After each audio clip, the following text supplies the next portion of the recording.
إذا ما أراد أحد المنتخبين الاتصال في مباراة اليوم. تسديدة، أوه، مرور كان جميل، مرور كان جميل، والتسديدة كانت رائعة من اللاعب محمد ديريا.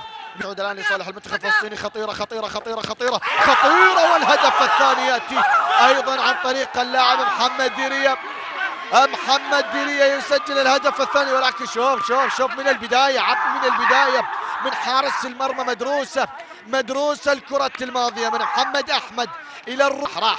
راح خطيرة خطيرة خطيرة خطيرة خطيرة، يا الله، ضاعت على المنتخب الفلسطيني، ولكن مرور مرضية لكلا المنتخبين. كرة تلعب لصالح المنتخب اللبناني، وعلى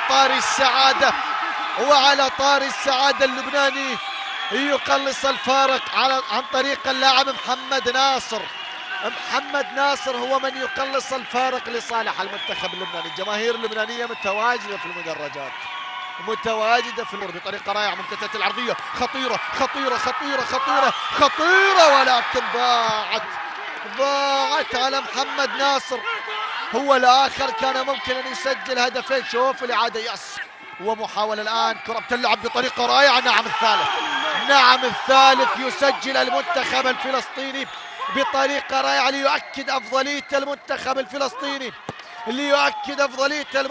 الفلسطيني. خالد النبريسي يسجل سرع بعض الأمور خطيرة لصالح المنتخب اللبناني.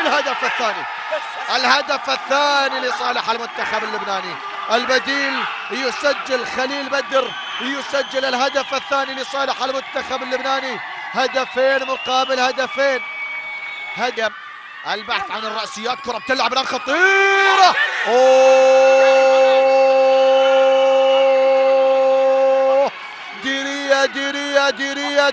ديريا، والهاتريك من محمد ديريا ليتقدم المنتخب الفلسطيني بفارق هدفين مرة أخرى، ويقتل الأمور